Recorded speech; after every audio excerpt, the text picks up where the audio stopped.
আসসালামু আলাইকুম everyone, welcome back to smart English future. আজকে আমরা কথা বলবো ইংলিশের সবচেয়ে গুরুত্বপূর্ণ একটা টপিক, যেটা হচ্ছে পার্টস অফ স্পিচ। এই পার্টস অফ স্পিচ ছাড়া আসলে কোনো গ্রামারই কল্পনা করা যায় না। কারণ হচ্ছে এই পার্টস অফ স্পিচ ছাড়া আপনি কোনো কিছুই মেকিং করতে পারবেন না।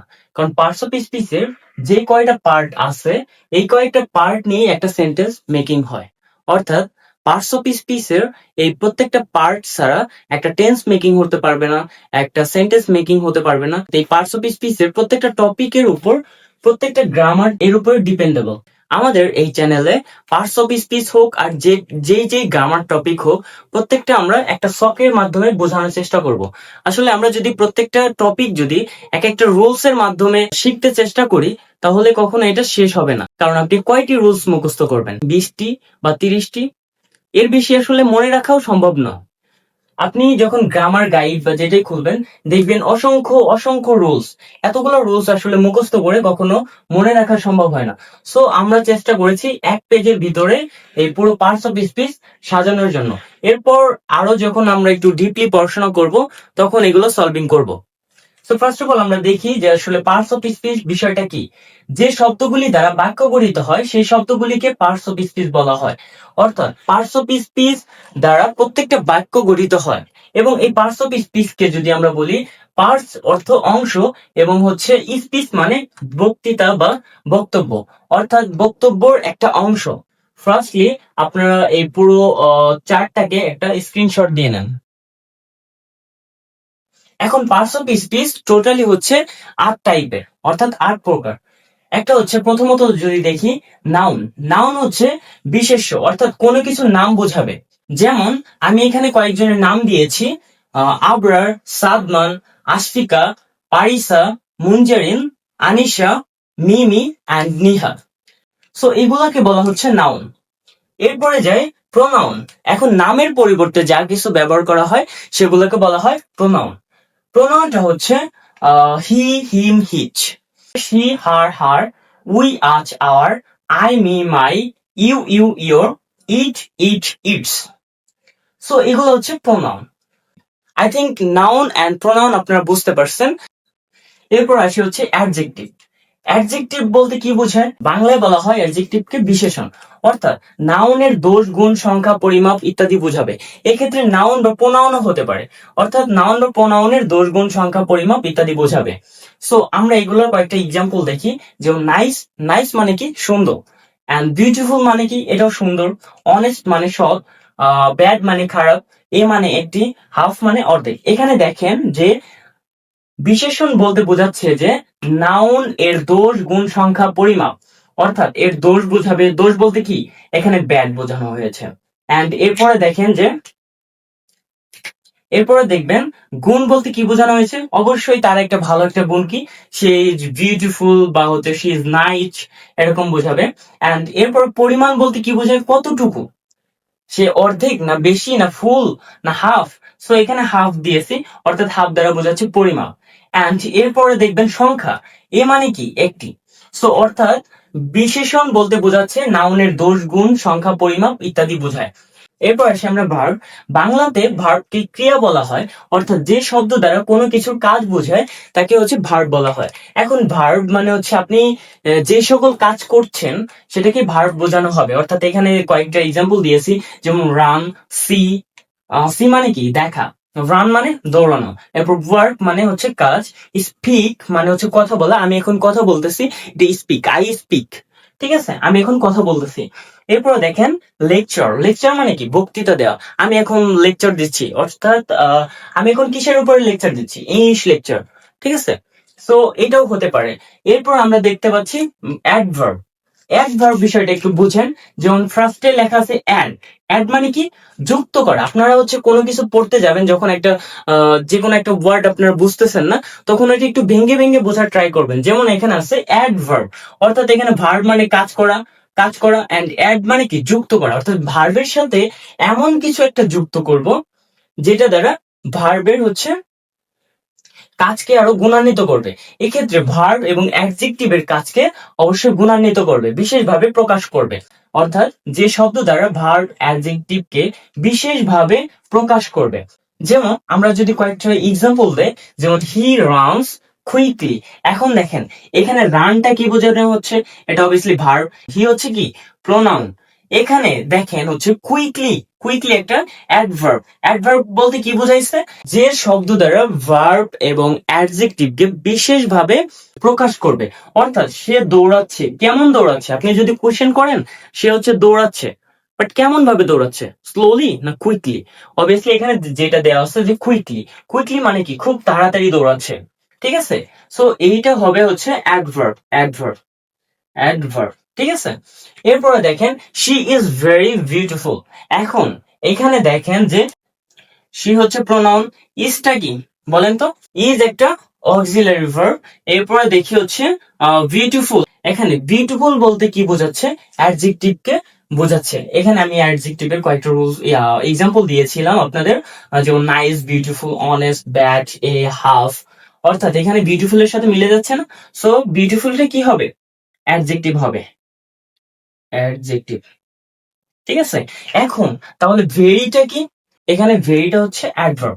কেন, এর আগেরটা যদি দেখতে পান এখানে রাউন্সটা ছিল ভার্ব, অর্থাৎ ভার্বকে বিশেষভাবে গুণান্বিত করছে। এখানে আমি হচ্ছে মিনিংটাতে কি বুঝাইছি, যেমন ভার্ব বা অ্যাডজেক্টিভকে বিশেষভাবে প্রকাশ করবে। প্রথমটাতে ছিল হি রানস কুইকলি, রানটাকে বিশেষভাবে গুণান্বিত করেছে। এন্ড সেকেন্ডটাতে কাকে গুণান্বিত করেছে, অ্যাডজেক্টিভকে। অ্যাডজেক্টিভকে কি করেছে, বিশেষভাবে গুণান্বিত করেছে। অ্যাডজেক্টিভটা কি এখানে, এখানে হচ্ছে বিউটিফুলটা হচ্ছে অ্যাডজেক্টিভ। এই অ্যাডজেক্টিভটাকে গুণান্বিত কে করেছে, ভেরি করেছে। অর্থাৎ ভেরিটা কি হবে তাহলে, অ্যাডভার্ব হবে। সো এখানে অ্যাডভার্বের কিছু এক্সাম্পল দেওয়া আছে, যেমন হচ্ছে কুইকলি, স্লোলি, নাও, স্টার্টেড। এরপর আমরা আসি প্রিপোজিশন। প্রিপোজিশন নিয়ে আমাদের অনেকের অনেক কনফিউশন এবং অনেক সমস্যা। পার্টস অফ স্পিচ এর মধ্যে প্রিপোজিশন পার্টটা আমাদের একাডেমিক এক্সামের গ্রামাটিক্যালে অনেকেরই থাকে। সো এইটাতে অবভিয়াসলি সবার একটু ভালো পারতে হবে, কারণ কেননা একাডেমিক রেজাল্ট আমাদের ভালো করা দরকার। সো এইটার জন্য আমাদের অনেকের অনেক কনফিউশন, বাট আমি যে স্টাইলে আপনাদের পড়াবো ইনশাআল্লাহ, সেই ভিডিওগুলো দেখলে ইনশাআল্লাহ আপনারা খুব সহজে এগুলো সলভ করতে পারবেন। সো এখানে প্রিপোজিশন মানে কি বোঝানো হচ্ছে, প্রি মানে কি, প্রি মানে হচ্ছে পূর্বে, এবং পজিশন মানে কি অবস্থা। পজিশন মানে অবস্থা, অর্থাৎ পূর্বের অবস্থা। এখানে পূর্বের অবস্থা দ্বারা কার পূর্বের অবস্থার কথা বলা হচ্ছে, অবভিয়াসলি নাউনের পূর্বের অবস্থার কথা বলা হচ্ছে। অর্থাৎ এই প্রিপোজিশনটা নাউন বা প্রোনাউনের সাথে বসে বাক্যের অন্য শব্দের সাথে সম্পর্ক বোঝায়। এখানে কয়েকটা এক্সাম্পল দেওয়া আছে, যেমন ইন মানে মধ্যে, অন মানে উপরে, আন্ডার মানে নিচে, ওভার মানেও উপরে, আবার অ্যাভব মানেও উপরে।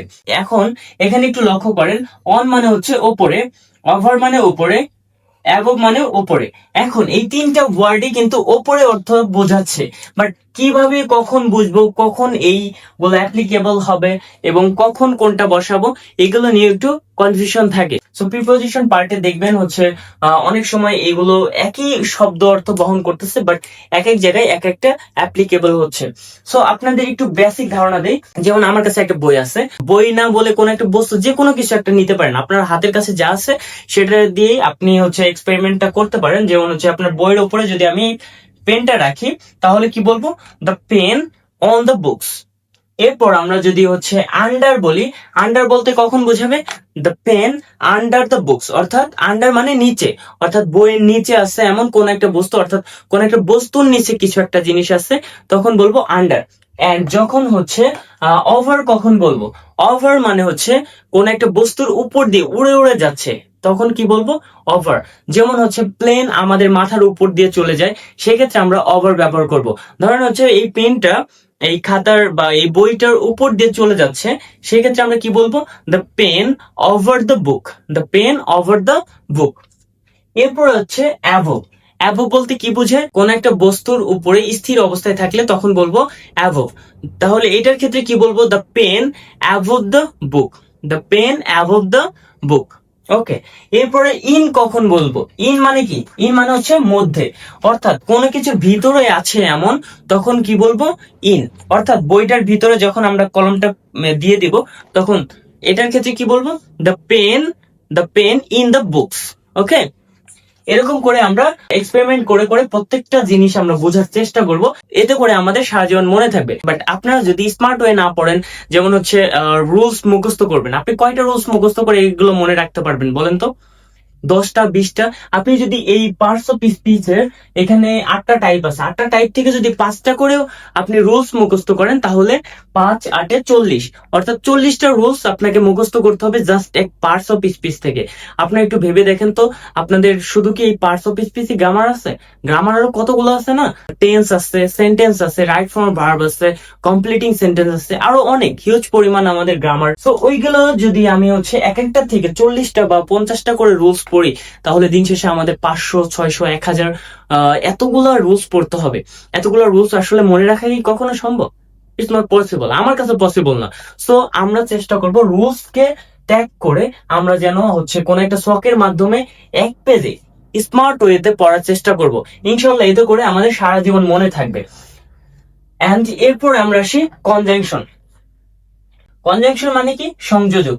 যে ওয়ার্ড দুটি শব্দ বা বাক্যকে সংযুক্ত করে তাকে বলা হচ্ছে কনজাংশন। এখানে কনজাংশন মনে রাখার জন্য আমি একটা ছন্দ দিয়ে রেখেছি, ফ্যান ভয়েস। এফ দিয়ে কি বোঝায়? ফর। এ দিয়ে বোঝায় অ্যান্ড।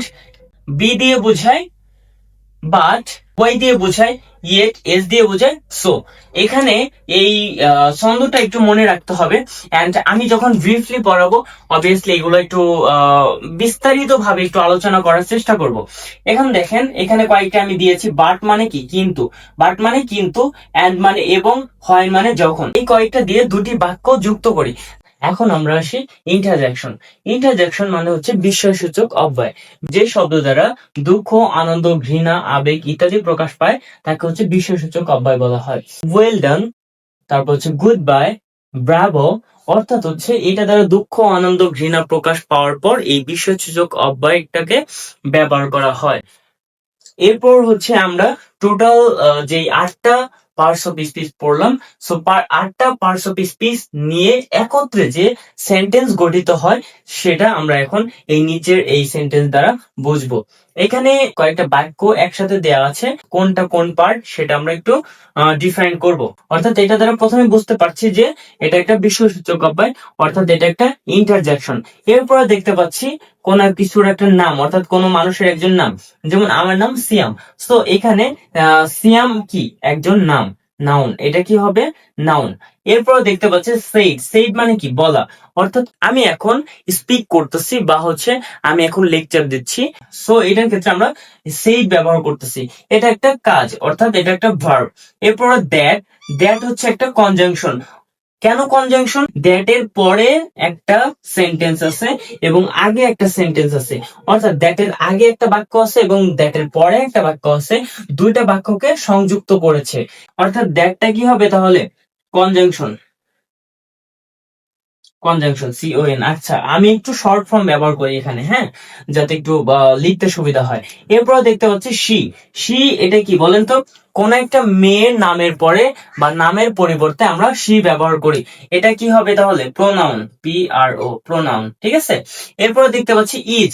ইজ কি? একটা ইজ হচ্ছে একটা ভার্ব। এরপর এ দেখতে পাচ্ছি, এ কি হবে বলেন তো? আমরা এখানে বলেছিলাম না যে অ্যাডজেক্টিভ মানে কি? কোন নাউন বা প্রোনাউনের দোষ, গুণ, সংখ্যা, পরিমাপ ইত্যাদি। অর্থাৎ এখানে সংখ্যা বোঝাচ্ছে না, এ দিয়ে কি বোঝাচ্ছে? সংখ্যা। অর্থাৎ এটা কি হবে? Adjective, ADJ।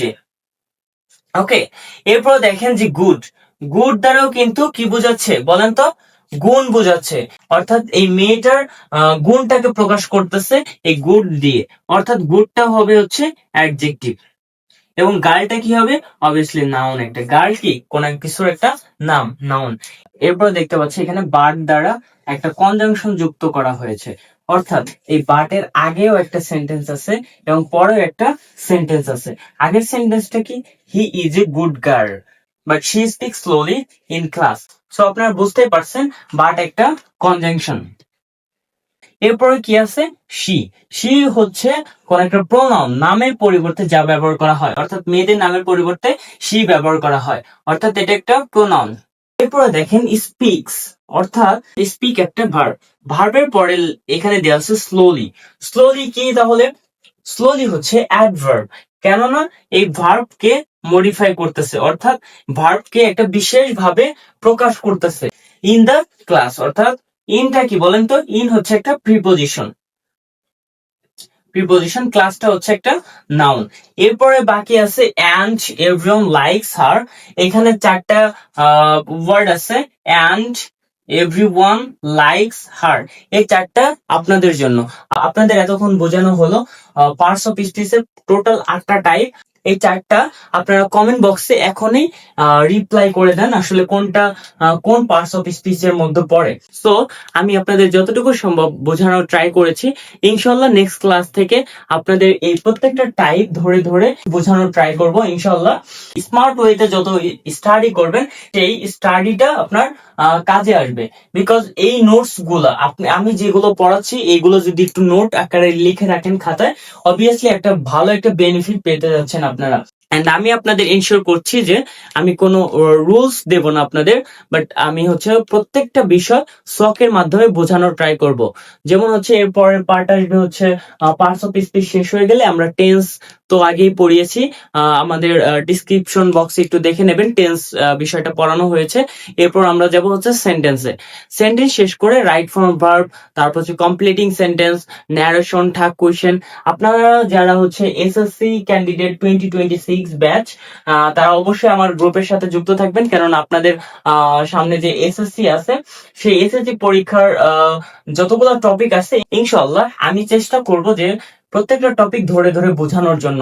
And class 1 to 12 পর্যন্ত, অর্থাৎ প্রাইমারি স্কুল থেকে ইন্টারমিডিয়েট লেভেলের স্টুডেন্ট পর্যন্ত প্রত্যেকেই এই গ্রামার পার্টটা আগে সলভ করার ট্রাই করব। সো আমাদের গ্রুপের সাথে যুক্ত থাকবেন, ইনশাল্লাহ পরবর্তীতে ভালো একটা বেনিফিট পাবেন আপনারা, এতটুকু আপনাদের আশ্বাস করতে পারি। আপনাদের ভিডিওটা কেমন লাগলো অবশ্যই কমেন্ট বক্সে জানাবেন। অ্যান্ড ভিডিওটা ভালো লাগলে লাইক, শেয়ার অ্যান্ড কমেন্ট করতে ভুলবেন না। Please subscribe our channel. আজকের ভিডিও এই পর্যন্তই। Thank you so much. আল্লাহ হাফেজ। Bye by.